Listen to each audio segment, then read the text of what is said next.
Welcome to ChronosX documentary. Picture this. A tall man stands alone on a hillside in Scotland. Around him, farmers, blacksmiths, shepherds, men who have never fought a war in their lives, men who are holding axes and spears instead of plows and hammers, men who are frightened, hungry, cold, and coming toward them, one of the most powerful armies in the world. Trained soldiers, armored knights, professional killers, sent by a king who has never lost a battle. Most generals in that situation would retreat. Most men would run. But this man does not run. He looks at his people and says, "Today we fight." His name is William Wallace, and this is his story. In the next 30 minutes, we will go back over 700 years, to a time when Scotland was on the edge of disappearing forever. We will meet the brutal English king who wanted to erase Scotland from the map. We will see how one ordinary man, not a king, not a prince, stood up and changed the course of history. We will cover where William Wallace came from and what kind of world he was born into. We will see the moment that turned him from a quiet young man into the most wanted rebel in Britain. We will witness his stunning victory at the Battle of Stirling Bridge, the battle that shocked all of Europe.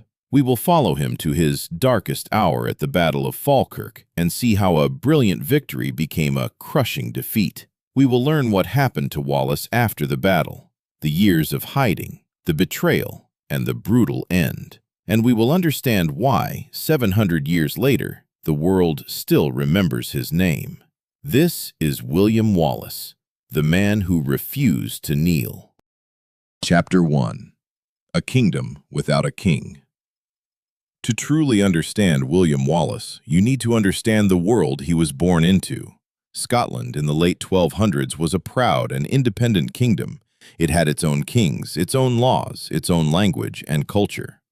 For hundreds of years, Scotland and England had been neighbors, sometimes allies, sometimes enemies, but always separate nations. The Scottish people had a strong sense of who they were. They were not English. They did not want to be English, and for most of their history, England had respected that.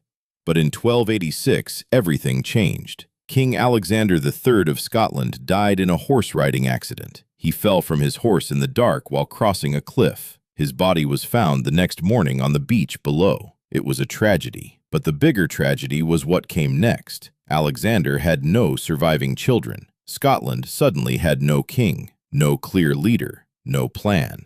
Several people claimed the right to be the next Scottish king. The most important ones were John Balliol and Robert Bruce the Elder. Both had some connection to the Scottish royal family. Both wanted the throne. Neither side was strong enough to win on their own, so they made a decision that would haunt Scotland for generations. They asked King Edward I of England to come and decide.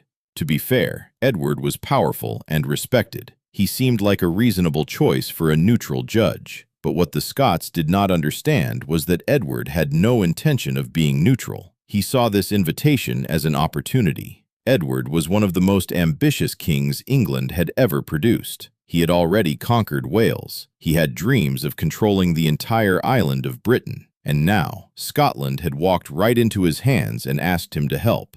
Edward came north. He studied the situation carefully. He chose John Balliol as the new Scottish king, but not because Balliol was the best choice. Edward chose him because Balliol was weak, because Balliol would do whatever Edward told him. For a few years, this arrangement held together. Balliol sat on the Scottish throne and obeyed Edward's orders. Edward treated Scotland like a junior partner, at best. He demanded Scottish soldiers for his wars in France. He demanded Scottish money for his treasury. He treated Scottish nobles like servants. The humiliation was constant. The Scottish people grew angrier every year. Finally, even the weak King Balliol had enough. In 1296, Balliol signed a treaty with France, England's enemy. It was a direct act of defiance against Edward. Edward's response was immediate and brutal. He invaded Scotland with a massive army. He captured the town of Berwick, one of Scotland's most important trading ports, and massacred thousands of civilians. men, women, and children. It was a message to all of Scotland about what defiance would cost. Then he marched north and defeated the Scottish army at the Battle of Dunbar. King Balliol surrendered and was stripped of his crown. Edward took the Stone of Destiny, the ancient symbol of Scottish kingship, and brought it to London. He removed Scottish nobles from their positions and replaced them with English lords. He put English soldiers in Scottish castles. Scotland was no longer a kingdom, it was an English territory, and Edward intended to keep it that way. Into this world, a Scotland under the boot of a foreign king, William Wallace was born and grew up, watching, listening, learning what it meant to be a conquered people, and quietly deciding that things could not stay this way. Chapter 2. The Making of a Rebel. William Wallace was born around the year 1270. We do not know the exact date. History did not always carefully record the birth of ordinary people, and, in many ways, Wallace was an ordinary person. He was born in a place called Elderslie, in the west of Scotland. His father was a minor knight, a man of small lands and simple means, not a great noble, not a man of vast wealth, just a local landowner trying to get by. This is important to understand. Wallace was not born into power. He was not a prince who would one day inherit a kingdom. He was not a rich nobleman with armies at his command. He was just a Scotsman, a son of the soil. And that is exactly why his story matters so much. We know that Wallace received some education as a young man. His uncle was a priest, and priests in those days were among the few who could read and write. He taught Wallace Latin, possibly French. He gave him books and ideas. So Wallace grew up as something unusual, a fighting man who could also think, a warrior who understood the world beyond his own village. But education could not protect him from what was happening all around him. Scotland under English rule was a humiliating place to live. English soldiers were everywhere. English lords collected taxes from Scottish farmers. If a Scotsman argued or refused to pay, he could be beaten, imprisoned, killed. The law was on the side of the English, always. Wallace grew up seeing this every day. He saw his neighbors pushed around. He saw proud Scottish men bow their heads to foreign soldiers. He felt the anger of it in his bones. But for years, he did nothing dramatic. He lived his life. He trained as a fighter. He quietly waited, though he may not have known what he was waiting for. Then, in 1297, something happened that broke him open. The details are not perfectly clear in the historical record. Different sources tell the story slightly differently, but the core of what happened is this. Wallace got into a serious confrontation with English soldiers in the town of Lanark. Lanark was a town under English control, with an English sheriff named William Heselrig. During or after this confrontation, a woman connected to Wallace, almost certainly a woman he loved, was killed by Heselrig's men. Her name was Marion Braveheart. She may have been his wife. She may have been someone he was planning to marry. We cannot be completely certain. What we can be certain of is what Wallace did next. He did not grieve quietly. He did not accept the loss and move on. He did not comfort himself with the thought that the powerful always win. He gathered some men. He went back into Lanark at night. He found Sheriff William Heselrig, and he killed him. It was an act of open defiance against English authority. In the eyes of the English, it was murder. In the eyes of the Scots, it was justice. Word spread across Scotland like fire through dry grass. A Scottish man had fought back. A Scotsman had killed an English official and survived. A Scotsman had refused to accept what most people had accepted as normal. Other angry men started finding their way to Wallace. Some were fighters looking for a leader. Some were men who had lost family members to English soldiers. Some were just ordinary people who had finally had enough. Wallace welcomed them all. He trained them. He organized them. He gave them purpose. Within weeks of the killing at Lanark, he had the beginnings of a rebel army. The rebellion of William Wallace had begun. Chapter 3. The Battle of Stirling Bridge. Through the spring and summer of 1297, Wallace's rebellion grew quickly. He was not the only Scottish leader fighting back. In the north, a nobleman named Andrew Moray was also leading a rebellion. Moray was from a powerful family and had connections and resources. Wallace had numbers and fire. The two men joined forces. Together, they raided English garrisons across Scotland. They attacked supply lines. They captured castles. They made it increasingly dangerous for English soldiers to travel in small groups. King Edward heard what was happening and was furious. He was busy with his war in France at the time, but he could not ignore a full rebellion in Scotland. He sent one of his senior commanders, John de Warenne, the Earl of Surrey, along with Hugh de Cressingham, the English treasurer of Scotland, to crush the rebellion once and for all. The English army they brought north was massive and professional, trained cavalry, armored knights on heavy war horses, thousands of experienced infantry, men who had fought in Wales, France, and elsewhere. The English were supremely confident. They did not take Wallace seriously. He was a common man, a criminal, an outlaw. He had no formal military training, no cavalry, no siege weapons. But Wallace had something the English underestimated. He had knowledge of the land. He had the loyalty of men who were fighting for their homes, and he had a brilliant military mind. The two armies met near Stirling in September 1297. Stirling was one of the most strategically important places in Scotland. It controlled the main crossing point over the River Forth. Whoever held Stirling controlled movement between northern and southern Scotland. Wallace chose his position carefully. He placed his army on a hillside overlooking the river crossing. Below them was Stirling Bridge, a narrow wooden structure that could only allow 2 or 3 men to cross side by side at a time. The English commanders arrived and looked at the situation. Some of their Scottish advisors warned them, "Do not cross that bridge. It is too narrow. You will be vulnerable. Wait. Find another crossing point." But Cressingham was impatient. He was spending money every day feeding this army. He wanted a quick battle, a quick victory, a quick return home. He overruled the cautious advice. He ordered the army to cross, and so the English began to cross Stirling Bridge. Heavy cavalry went first, then infantry followed.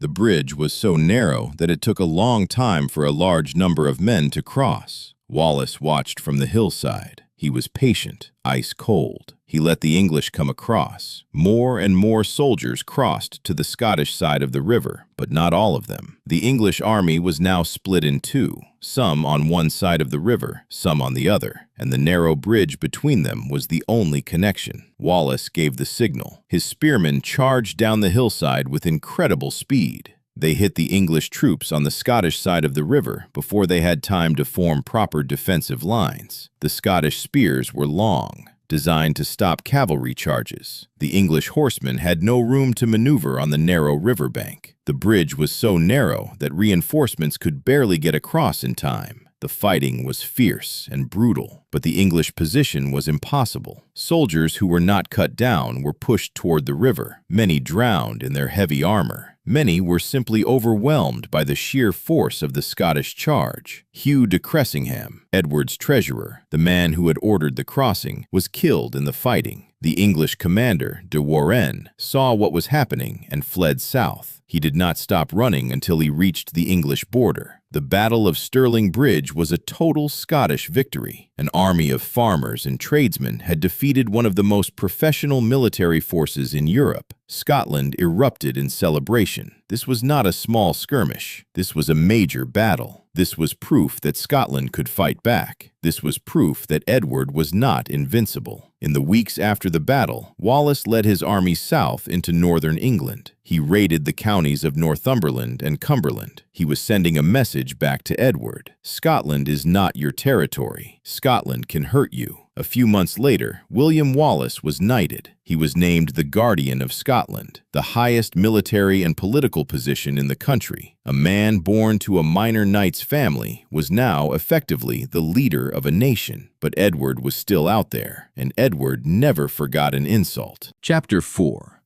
The Battle of Falkirk. After Stirling Bridge, Wallace was the most famous man in Scotland. He was the guardian of his nation, the defender of his people. But the victory had also made him the #1 target of King Edward. Edward came back from France in a fury. He gathered the largest army he had ever assembled, thousands of cavalry, thousands of infantry, and, crucially, hundreds of Welsh longbowmen, men who could shoot arrows with incredible accuracy and power, men who could release 10 to 12 arrows per minute, men who could destroy a formation of soldiers from a distance of 200 meters. Edward marched north personally in the summer of 1298. Wallace knew he could not avoid this battle. If he did not fight, Edward would simply march across Scotland, capturing castles and destroying towns. Wallace had to make a stand. He chose a position near the town of Falkirk. He chose open ground where he could see the English coming. He organized his men into their skiltrons, those tight circles of spearmen that had worked so well at Stirling Bridge. In a skiltron, the men stood very close together. Their spears pointed outward in every direction. A cavalry charge against a well-formed skiltron was suicidal. The horses would simply run into a wall of metal spear tips. Wallace positioned his skiltrons in a line. He placed archers between the formations. He held some cavalry in reserve. On the morning of the battle, the English attacked. The English cavalry charged first, as expected. They hit the Scottish skiltrons hard. But the spear formations held. The horses could not break through. For a moment, it seemed like Stirling Bridge might repeat itself. But then things started to fall apart. The Scottish cavalry, small in number and mostly allies rather than loyal Scots, saw the scale of the English army and lost their nerve. They turned and rode off the battlefield without fighting. Then the English longbowmen moved forward.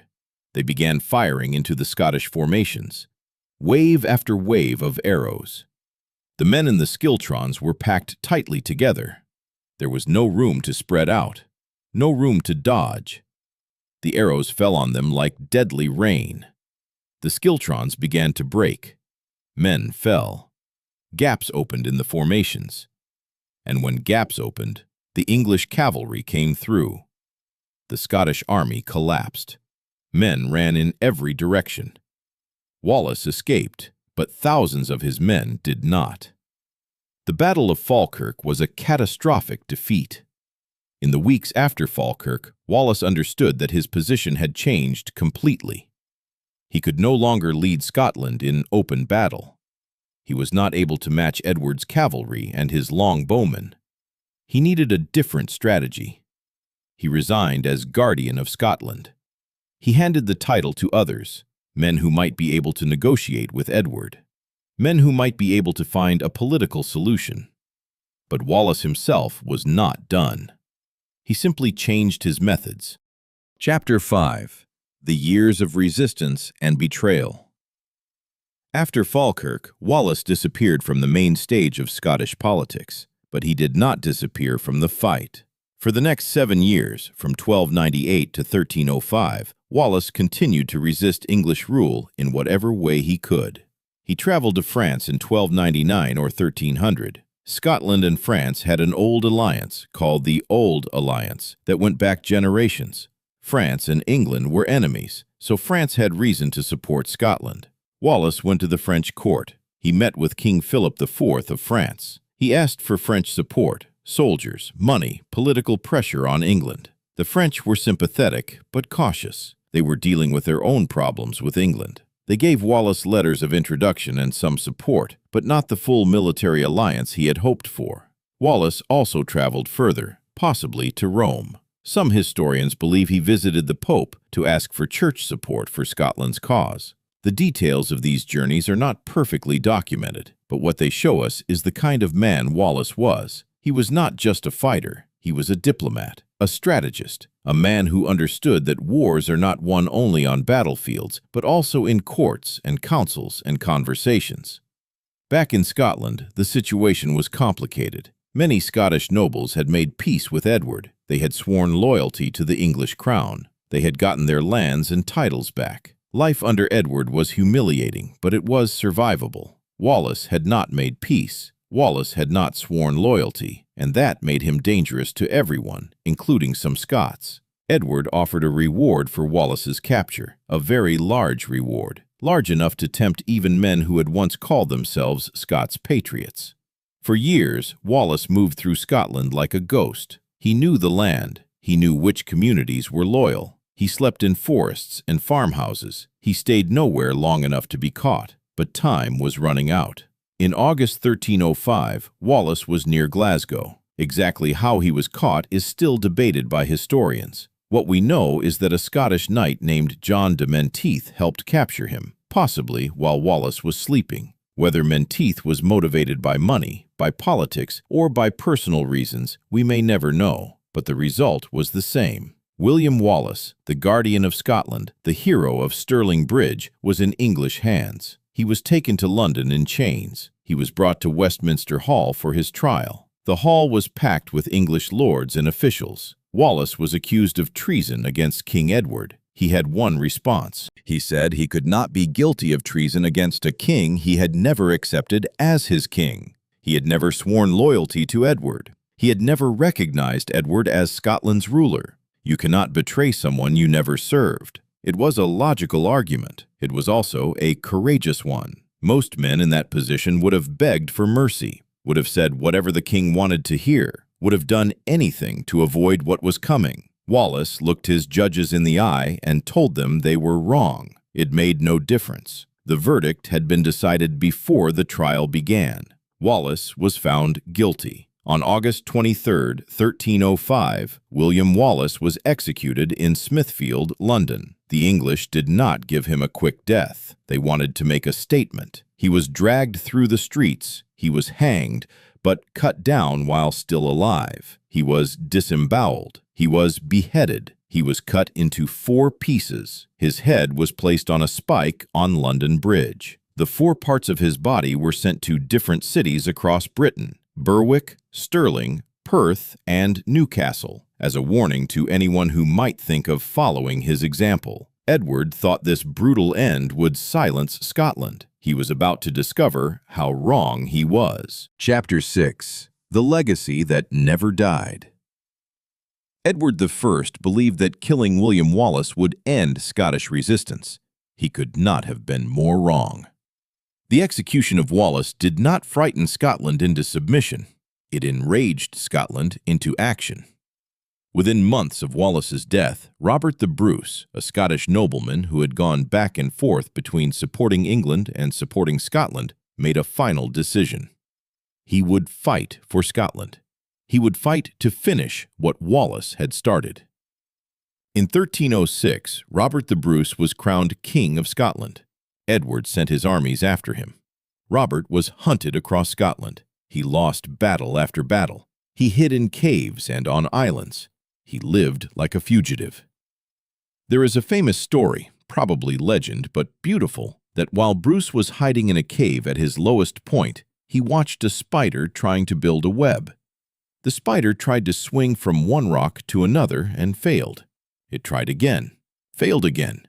It tried 7 times before it finally succeeded. And Robert the Bruce looked at that spider and found the courage to keep going. He came back. He rebuilt his army. He fought on. And in June 1314, at the Battle of Bannockburn, Robert the Bruce faced a massive English army sent by Edward II.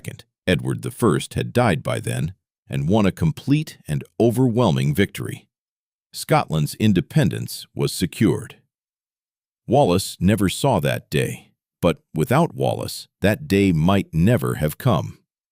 Wallace had done something that the Scottish nobles had failed to do for years. He had shown that the English could be beaten. He had shown that ordinary people had power. He had kept the flame of Scottish resistance alive through the darkest and most hopeless years. He had given Robert the Bruce and every other Scotsman the example they needed, the proof that it was possible, the courage to believe that Scotland could survive. The legacy of William Wallace did not stop in the 1300s. Over the centuries, his story was retold again and again. Scottish poets wrote about him. Historians studied him. His name became a symbol, not just of Scottish independence, but of the universal human desire to be free.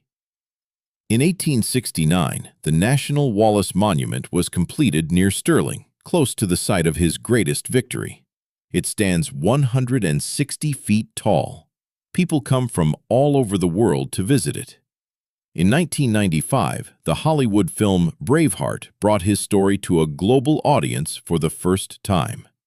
Millions of people around the world who had never heard of William Wallace suddenly knew his name. The film was not perfectly historically accurate, but it captured something true about the man: his spirit, his defiance, his refusal to surrender. Today, over 700 years after his death, Wallace is still one of the most recognized figures in Scottish history. His face appears on monuments and murals. His name is given to streets and schools and ships. Children in Scotland grow up knowing who he was, and the reason is simple. He was not a king. He was not born into power. He had no great advantages. He had no guarantee that anything he did would make any difference. He was just a man who believed that something was wrong and decided to do something about it. He fought when fighting seemed hopeless. He continued when everyone else had given up. He refused to bow when bowing would have saved his life. And because of that, a country kept its identity. A people kept their culture. A nation survived. His story is not just Scottish history. It is human history. It is the story of what one person can do when they decide that enough is enough. William Wallace came from nothing. He had no throne, no crown, no army at the start. Just a burning belief that his people deserved to live free. He won battles that no one thought possible. He built an army out of farmers and tradesmen. He defeated one of the greatest military powers in the world with nothing but courage, intelligence, and the loyalty of ordinary people. He was betrayed, he was tortured, he was killed, but he never surrendered. Not once, not ever. And 700 years later, the world still says his name. That is the story of William Wallace, Scotland's greatest hero, and one of the most remarkable human beings who ever lived. Thank you for watching ChronosX documentary. If this story moved you, share it. History belongs to all of us.